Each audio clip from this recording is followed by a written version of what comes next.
नमस्कार। इन्वेस्टोलॉजी में आपका फिर से स्वागत है। आज हम आपके लिए एक और बुक समरी लेकर हाजिर हुए हैं जिसका नाम है the simple path to wealth, the road map to financial independence and a rich free life. कहते हैं कि कुछ चीजों के लिए जितनी जानकारी मिले लेते रहिए और उसे अप्लाई करते रहिए, क्योंकि ये सबसे बड़ी इन्वेस्टमेंट है।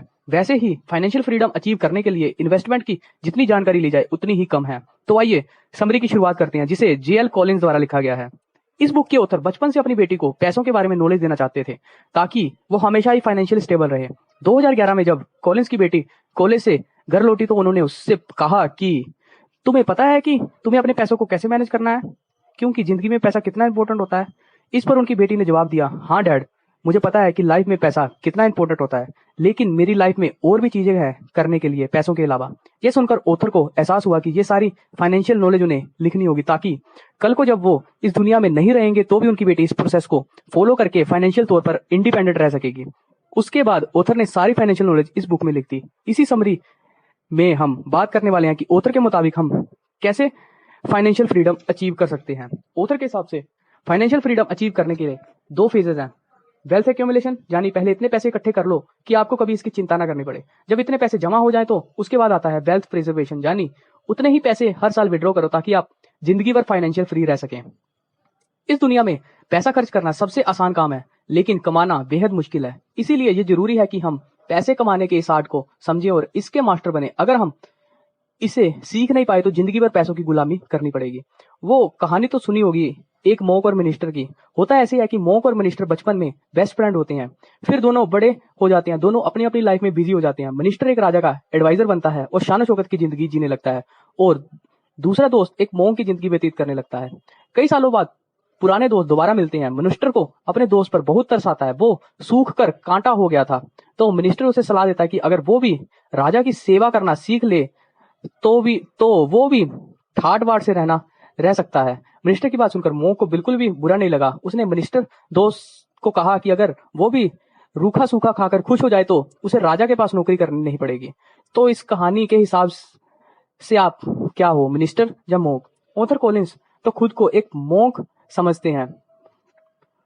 जहां तक उन्हें याद है कि उन्होंने हमेशा फाइनेंशियल इंडिपेंडेंट होने की कोशिश की है। कॉलिंस को कभी भी यह सपना नहीं रहा कि उनके पास इतना पैसा हो कि वो पैसों में लोटपोट हो सके। हाँ, पर इतना पैसा जरूर हो कि वो अपनी लाइफ के साथ एक कंफर्टेबल लाइफ जी सके।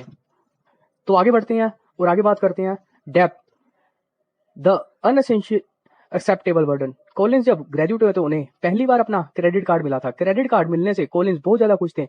वो उन्हें यूज करने के लिए बेहद एक्साइटेड थे, लेकिन क्रेडिट कार्ड का सबसे बड़ा नुकसान ये है कि उसमें खर्चों का हिसाब रख पाना मुश्किल होता है। कॉलिंस को पहले महीने में 3,000 पे करने पड़े, लेकिन बिल के नीचे लिखा था मिनिमम पेमेंट ड्यू 100 रुपए।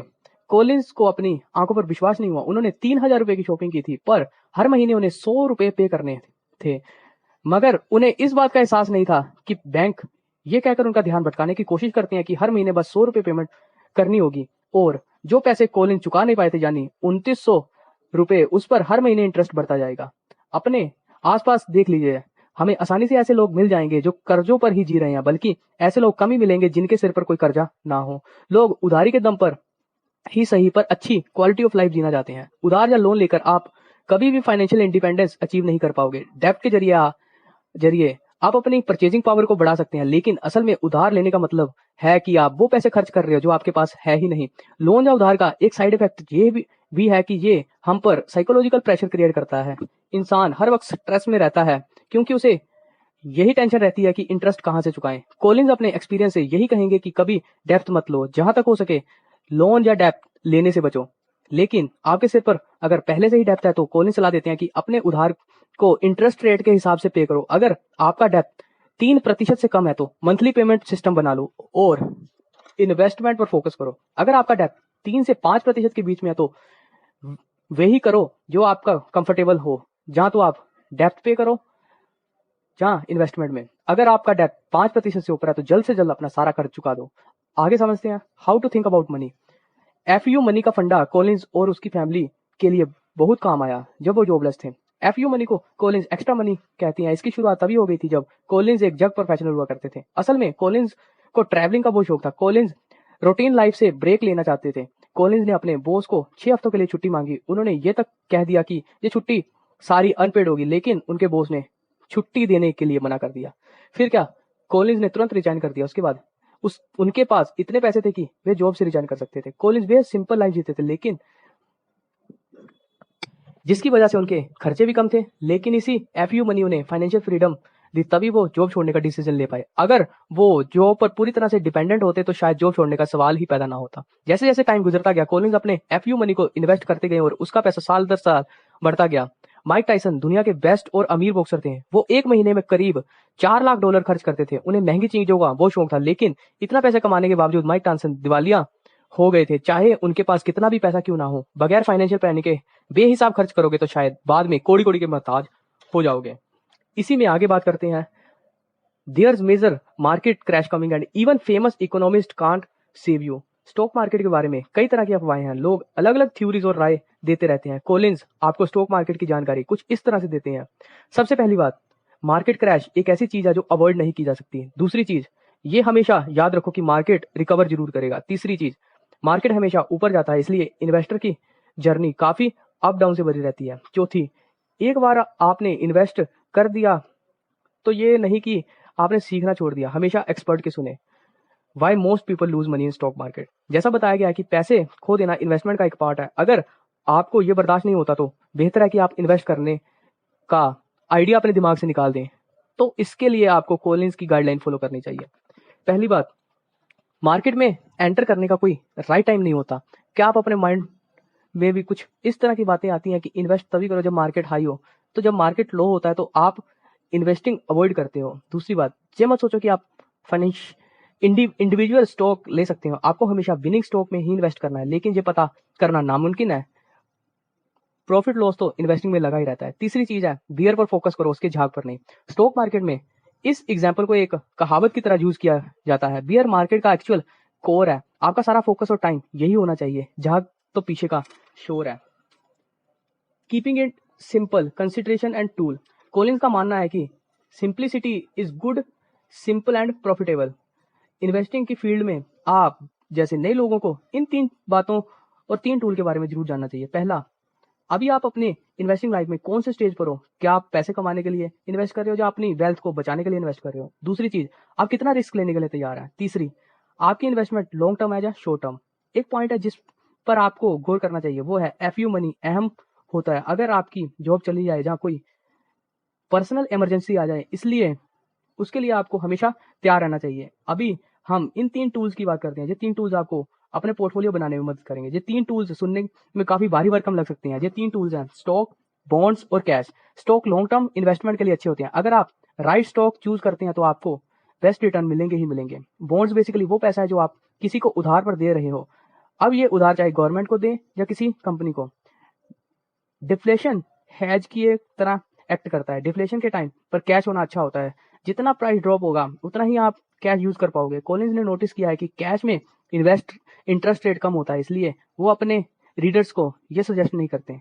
आगे बढ़ते हैं। इंडेक्स फंड के बारे में कई तरह की अफवाहें हैं। अब क्योंकि ये पैसिव इनकम का जरिया है तो कई लोग इसे उतनी इंपोर्टेंस नहीं देते।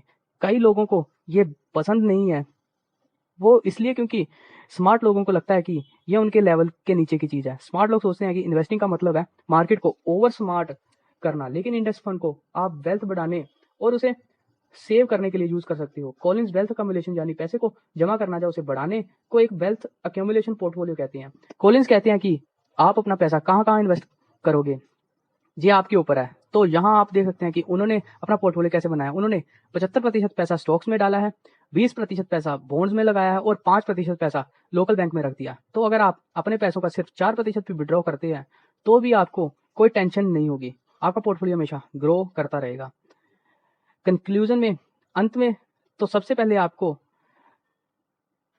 इस समरी से ये सीखा कि अमीर बनना कोई मुश्किल चीज नहीं है तो जो अचीव ना की जा सके।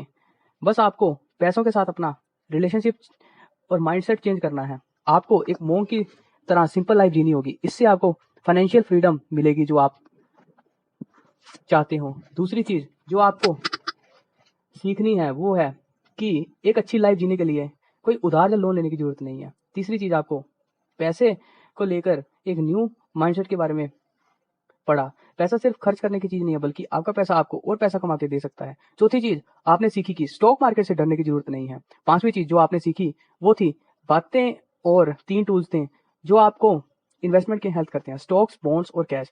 छठी चीज है इंडेक्स फंड क्या होते हैं और वो क्यों इंपॉर्टेंट है। सातवीं चीज आपने सीखा कि कैसे अपने पैसों को ठीक से बांटा जाए। इसका फार्मूला है 75% स्टॉक्स में डालो, 25% बॉन्ड्स में और बाकी 5% बैंक में।